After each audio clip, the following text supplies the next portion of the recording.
नमस्कार। म आज पनि एउटा सानो इन्फर्मेटिभ भिडियो बनाऊँ भनेर प्रस्तुत भएको छु। नेपालबाट आफ्ना छोराछोरीलाई अथवा भाइ बहिनीहरूलाई अब जापानमा पढ्नको लागि स्टुडेन्ट भिसामा कसैले पठाउँदै हुनुहुन्छ भने कृपया हजुरहरूको लागि यो भिडियो इन्फर्मेटिभ हुन्छ। आज म कामबाट बाटोमा आउँदै थिएँ। बाटोमा आउने क्रममा म अलिकति काममा टाढा जान्छु। बच्चाहरू र परिवारको लाई मध्यनजर गरेर म काममा टाढा जान्छु। झन्डै मलाई 1 घन्टा लाग्छ ट्रेनमा आउने बेलामा एकजना सानो भाइ झन्डै मेरो छोरो जस्तै 21 वर्षको रहेछ। मेरो बाबुभन्दा अलि 2 वर्ष जेठो। बाबुलाई भेटेँ। बाबुलाई मैले बाबु कहाँ आऊ कसरी आऊ भनेर मैले उसको नालीभेली मैले बताउन चाहिनँ है। फेरि उसको पनि आफ्नो प्राइभेसीको कुरो हुन्छ, उनको परिवारको पनि प्राइभेसीको कुरो हुन्छ। तर मैले भिडियो मात्रै बनाउन चाहेँ।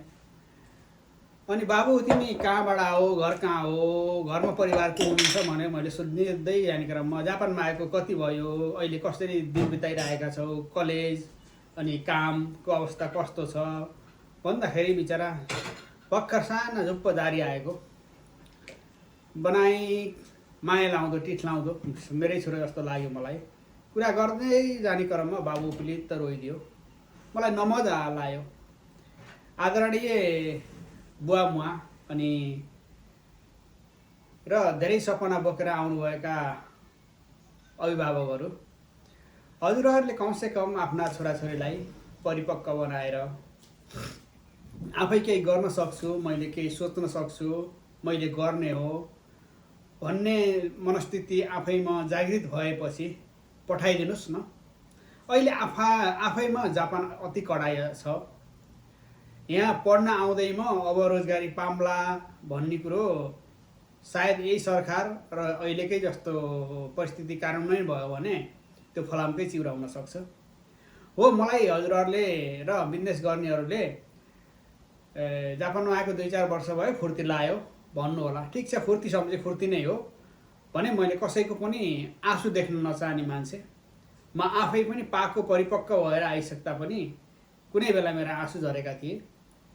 त्यसैलाई मध्यनजर गरेर मैले आज मेरै पीडा जस्तो लागेर त्यो बाबुको देख्दाखेरि मलाई यो भिडियो बनाउन मन लागेको। भिडियो लामो छ, लामो हुन सक्छ, तर एकदम इन्फर्मेटिभ छ। आदरणीय अभिभावक अनि परिवारजनहरू, आफ्ना छोराछोरीलाई विदेश पठाउँदा ठुलो सपना देखेर नपठाउनुहोस्।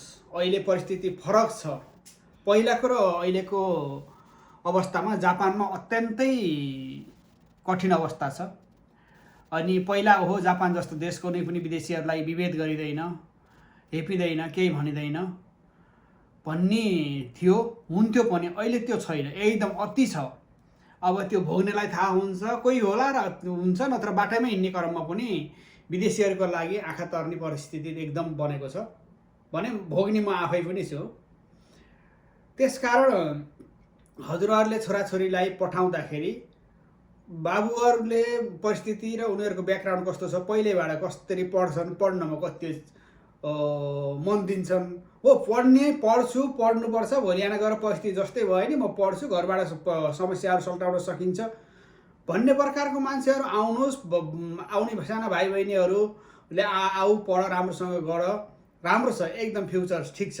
तर सामान्य आफू म्याचुरिटी नभइकन अनि नेपालमा चाहिँ हल्लेर डुलेका भरमा +2 पास गरेर जस्तो यहाँ आएर भोलि आएर रोजगारी पाम्ला भन्ने कुरो अहिलेकै सरकार र यस्तै अर्को सरकार पनि यस्तै परिस्थिति भयो भने त्यो फलामको चिउरा हुन सक्छ।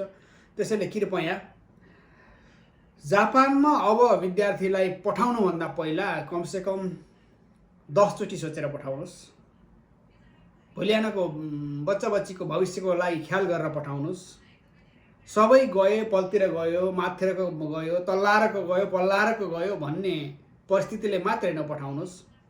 अब आउने 10 को महिनाबाट, अक्टोबरबाट अति नै कडा भइरहेको छ। त्यो नियम लागू पनि हुनेवाला छ।